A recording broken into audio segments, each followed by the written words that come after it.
हमारा शरीर कैसे हानिकारक तत्वों को बाहर भेजता रहे, आज हमारा टॉपिक ये है।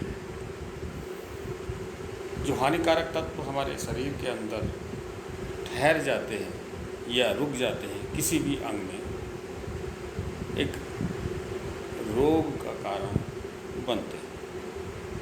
अब वो क्यों ठहरते हैं वो एक अलग विषय है, परंतु हम अपने शरीर को डिटॉक्सिन कैसे करें। वैसे तो हमारे शरीर के अंदर डिटॉक्सिन करने के लिए ऑलरेडी पहले से ही मलमूत्र के द्वारा, पसीने के द्वारा और सांस जो हम बाहर फेंकते हैं, ये एक डिटॉक्सिन की क्रिया है। परंतु हमारा अपना जीवन शैली, हमारा खान पीन, हमारी दिनचर्या कहीं ना कहीं इसमें एक रुकावट पैदा करते हैं। जब डिटॉक्सिन हमारे शरीर में नहीं हो पाता और वो अंदर रुकते रहते हैं, लगातार ब्लड में मिल जाते हैं, किसी भी ऑर्गन्स में ठहरने लगते हैं, तो वहाँ से रोग की शुरुआत होती है। बहुत सारी चीज़ें ऐसी हैं कि हम थोड़ा सा भी अगर इसके प्रति सजग हो जाए, कुछ दिनचर्या को सुधार लें, कुछ खान पीन को सुधार लें, और जो थोड़े से एक जो हम बताना चाह रहे हैं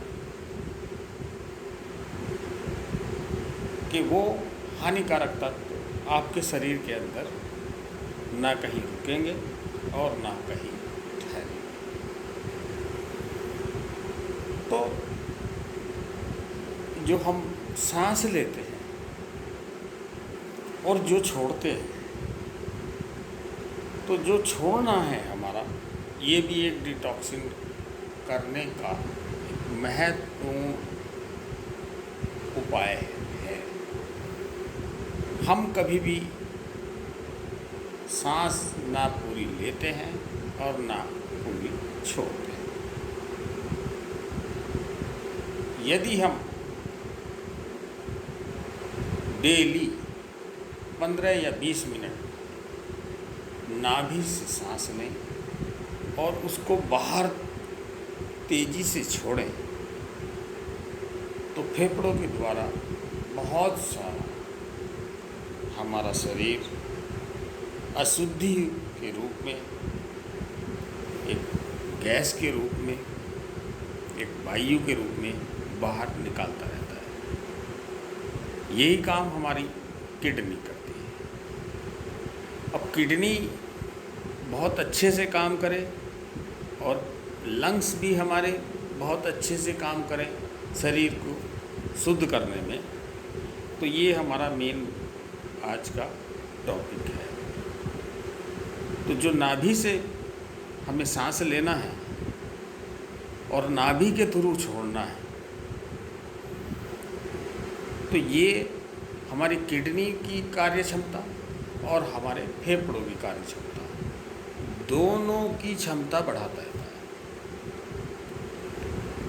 दोनों की क्षमता हमारी अगर पूरी तरीके से सही चल रही है, तो आसानी से हमें कोई भी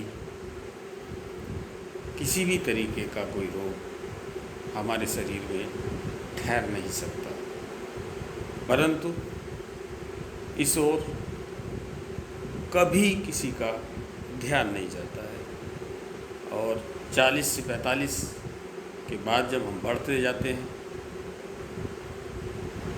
तो जो भी हानिकारक तत्व शरीर में रुके हैं वो इकट्ठा हुए हैं, चाहे किसी भी ऑर्गन में हुए हो, उसका कार्य को प्रभावित कर देते हैं, यहाँ तक कि उसकी क्षमता ही घटा देते हैं, और परिणाम बीमारी के रूप में हमारे सामने आता है। तो हमारा जो ये शरीर है, लेफ्ट राइट दो भागों में, लेफ्ट में और राइट में दो भागों में बटा हुआ है। इसको चाहे हम ठंडा कह दें या गर्म बोल दें, या हम इसको एल्कलाइन बोल दें, दूसरे पार्ट को एसिड बोल दें। तो हमारा जो बायां हिस्सा है, अगर हम नाक से लेके और नीचे तक अगर इसको दो भागों में डिवाइड करें तो बाएं भाग हमारा एसिडिक है और दायां भाग एल्कलाइन। तो हमारी पेट की जो आंतें हैं, पेट में अगर ये घूमती हैं, तो अगर ये राइट की तरफ चली गई तो एल्कलाइन हो गई, लेफ्ट की तरफ चली गई एसिडिक। ये मेन बात है। अगर हमारे हाथ में या पैर में कहीं भी या शरीर के अंदर कहीं भी, ये आँख में, दांतों में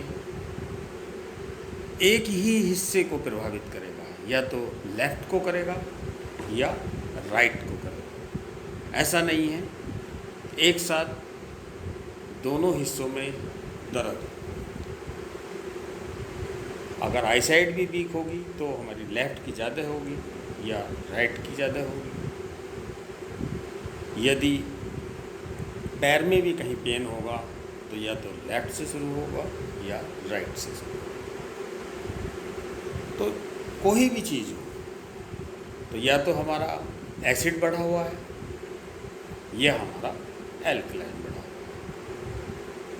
ज़्यादातर जो आजकल हमारी जीवन शैली है, जिस युग में हम जी रहे हैं, तो उसकी ज़्यादा संभावना एसिड की है।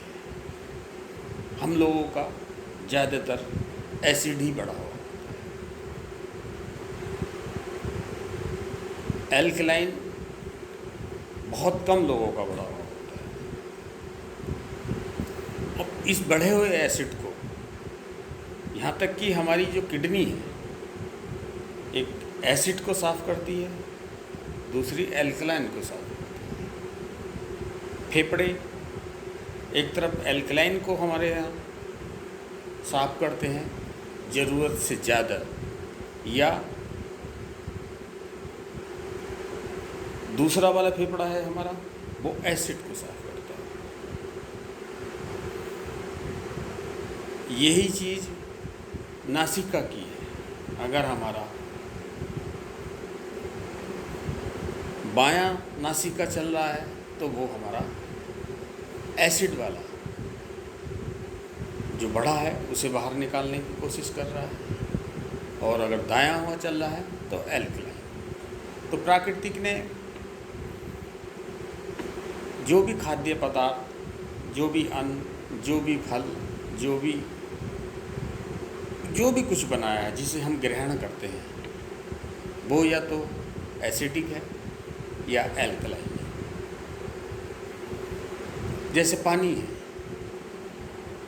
ये ना एसिड है ना एल्कलाइन है।